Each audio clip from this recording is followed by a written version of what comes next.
Bismillahirrahmanirrahim. Assalamualaikum warahmatullahi wabarakatuh. Perkenalkan, nama saya Muhammad Hilman Imaduddin dari Prodi Psikologi Universitas Insan Cita Indonesia. Di kesempatan kali ini saya akan menerangkan tentang neurolinguistik, menjelajahi koneksi otak dan bahasa.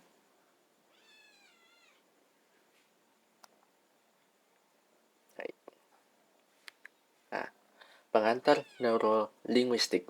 Apa itu neurolinguistik?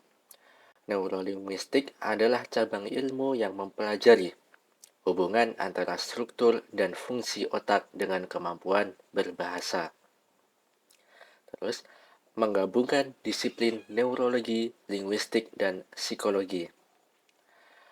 Dan di fokus utamanya ada pemrosesan bahasa di otak, gangguan bahasa akibat kerusakan neurologis, pemetaan area otak yang terlibat dalam produksi dan pemahaman bahasa. Ya, lanjut. Area otak yang terlibat dalam bahasa. Kemampuan berbahasa manusia melibatkan koordinasi kompleks antar bagian otak. Berikut adalah area utama yang berperan. Di area Broca, produksi bahasa, sintaksis, dan artikulasi. Di area Wernicke dan fungsi bahasanya, pemahaman bahasa dan pengolahan makna. Lanjut di area korteks auditori dan fungsinya memproses suara, fonem, dan intonasi. Lanjut ke korteks motorik, itu mengontrol otot bicara seperti lidah dan rahang. Dan lanjutnya corpus callosum, yakni untuk menghubungkan hemisfer kiri dan kanan untuk koordinasi bahasa. Lanjut ke gangguan bahasa, yakni afasia. Afasia adalah gangguan kemampuan berbahasa yang disebabkan oleh kerusakan pada area otak, biasanya akibat stroke, trauma kepala, atau penyakit neurologis. Jenis afasia tergantung pada lokasi kerusakan di otak.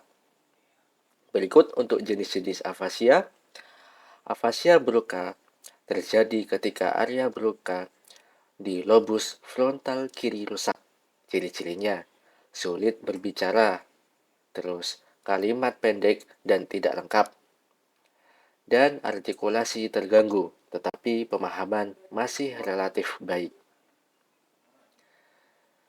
Dan jenis yang selanjutnya, afasia Wernicke terjadi ketika area Wernicke di lobus temporal kiri rusak.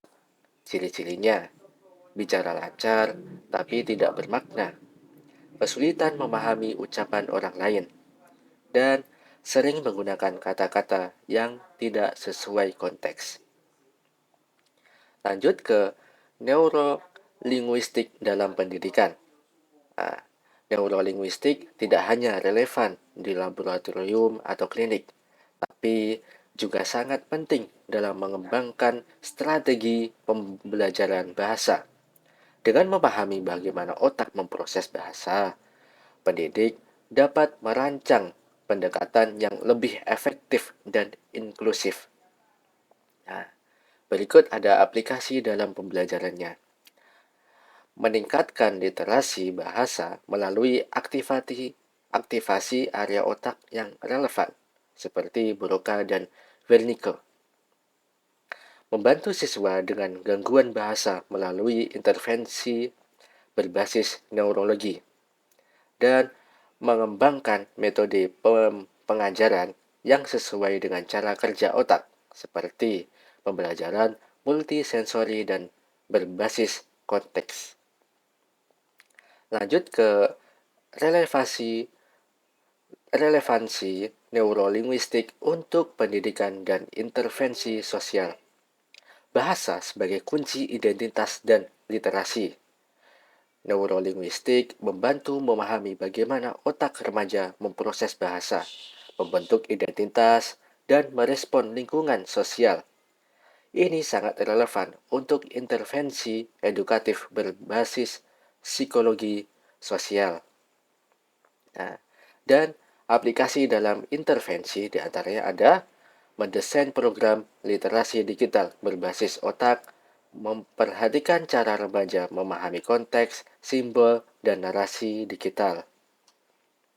Nah, mengembangkan pendekatan pembelajaran yang neurosensitif.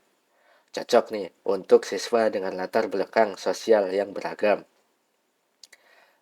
Dan selanjutnya, mengintegrasikan neurolinguistik dalam pendidikan karakter dan komunikasi, bahasa sebagai alat refleksi diri dan interaksi sosial. Oke, kesimpulan dari penjelasan kali ini, di inti pemahamannya, neurolinguistik menjelaskan bagaimana otak memproses bahasa secara biologis dan kognitif. Area seperti Broca dan Wernicke memainkan peran penting dalam produksi dan pemahaman bahasa. Dan gangguan seperti afasia menunjukkan bahwa bahasa bukan hanya soal kata, tapi juga struktur otak.